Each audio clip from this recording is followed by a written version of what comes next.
तो आज हम समझेंगे यूपीएससी का सिलेबस क्या है। क्योंकि यूपीएससी के फील्ड में उतरने से पहले हमें उसकी सिलेबस के बारे में जानना बहुत ही ज़रूरी है। क्योंकि अगर आपको किसी भी समुद्र में कूदना है और सकुशल वापस आना है तो उसकी गहराई का ज्ञान हमें होना अनिवार्य होता है। ठीक उसी प्रकार अगर आपको इस परीक्षा में उतरना है तो ये भी एक समुद्र की भांति है। अगर आप सही रणनीति बना के इसमें नहीं प्रवेश करते हैं तो आपके असफल होने की संभावना बनी रहती है। इसलिए आप क्या करेंगे, सबसे पहले सिलेबस के बारे में समझ लेंगे। क्योंकि इसका सिलेबस ही जो है एक समुद्र की भांति बहुत ही ज़्यादा विशाल रूप से है। इसलिए हमें ये समझना बहुत ज़रूरी है कि किस टॉपिक को हमें कितना पढ़ना चाहिए, क्या क्या टॉपिक्स अनिवार्य होते हैं। तो सबसे पहला ये मैंने तैयार किया है आपका सिलेबस। इसमें है मैथमेटिक्स का सिलेबस सी सेट का, सॉरी, यूपीएससी सी सेट का। इसमें संख्या पद्धति है जिसमें 10 से लेके 11 क्वेश्चन पूछे जा सकते हैं।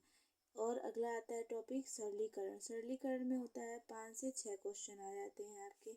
महत्तम समापवर्त एवं लघुत्तम समापवर्त में आता है 1 से लेके 2 क्वेश्चन। इसके अलावा औसत जो टॉपिक है उसमें से 2 से 3 क्वेश्चन आपसे पूछ लिए जाते हैं। सिमिलरली प्रतिशत से आता है 2 से 5, 3 से 5 क्वेश्चन आ जाते हैं। अनुपात, समानुपात एवं साझेदारी से आते हैं 2 से 4 क्वेश्चन आ जाते हैं। अगला अगर हम लेते हैं तो इन सारे टॉपिकों में से पर क्या आते हैं, लगभग हर साल 2 से 3 क्वेश्चन ही आते हैं। इससे हम क्या कर इसका वेटेज थोड़ा कम रख सकते हैं। इससे हमें पता चलता है कि जिस भी टॉपिक में अधिक से अधिक क्वेश्चन पूछे जा रहे हैं उसमें हमें ज़्यादा ध्यान देना है। और बाकी जिस टॉपिक में भी क्वेश्चन कम पढ़ रहे हैं, कम मिल रहे हैं, हमें उस पर थोड़ा कम ही ध्यान देना है। क्योंकि टाइम बहुत कम होता है आपके पास और बहुत ज़्यादा टाइम हर सब्जेक्ट पे, हर चीज़ पे आप नहीं देख सकते हो। तो 2 से 3 क्वेश्चन इन टॉपिकों पे रहते हैं। लाभ एवं हानि, साधारण एवं चक्रवृद्धि ब्याज, समय तथा कार्य, समय, दूरी व चाल, मिश्रण, बीजगणित, श्रेणियाँ, क्रमशः संचय।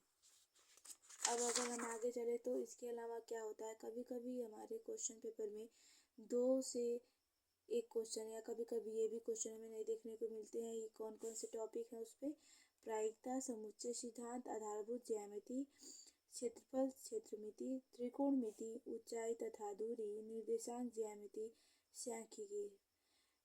यानी कि आपको सबसे ज़्यादा महत्वपूर्ण इम्पोर्टेंट सबसे ज़्यादा पार्ट कौन सा लगा, ये जो 10 से 11 क्वेश्चन, 5 से 6 क्वेश्चन आ रहे हैं, 1 से 2 क्वेश्चन, 2 से 3, 5 से 3, 3 से 5, 2 से 4 क्वेश्चन आ रहे हैं। ये सारे टॉपिक जो है बहुत ही ज़्यादा इम्पोर्टेंट हैं। यहाँ पे डाल लेते हैं क्या दिया है। सबसे पहले संख्या पद्धति जो वेरी वेरी इम्पोर्टेंट, क्योंकि इसका वेटेज सबसे ज़्यादा आपका रह रहा है पेपर में। इसके अलावा सरलीकरण में 5 से 6 क्वेश्चन आपसे पूछे जा रहे हैं। महत्तम समापवर्तक एवं लघुत्तम समापवर्तक में 1 से लेकर 2 क्वेश्चन ही पूछे जा रहे हैं। इसके अलावा औसत में क्या आ रहा है, 2 से 3 क्वेश्चन। प्रतिशत में 5 से 3 या 3 से 5 आपसे पूछ सकता है। अनुपात, समानुपात एवं साझेदारी से 2 से 4 क्वेश्चन पूछे जा रहे हैं हर साल। तो वेटेज आपका इन्हीं चैप्टर्स का सबसे ज़्यादा वेटेज रह रहा है पेपर में।